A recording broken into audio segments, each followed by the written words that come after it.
How to leave Snapchat group chat. If any day any of you are a Snapchat user and if any day you are added to a Snapchat group chat but you would like to leave the group because that's an unnecessary group but you do not know how to do that, just follow the following steps. For this, first of all, you have to tap on the Snapchat application like this. After tapping on Snapchat application like this, Snapchat will be launched on your mobile device.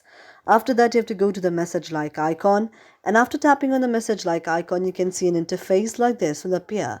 After an interface like this will appear, now you have to search the very group that you would like to leave or delete. Or since I've already left all of the groups that I do not want, so I do not have any of the group here. But if you have any of the group, you can see that the group will be shown there. And in order to leave the group, you have to tap on the group like this.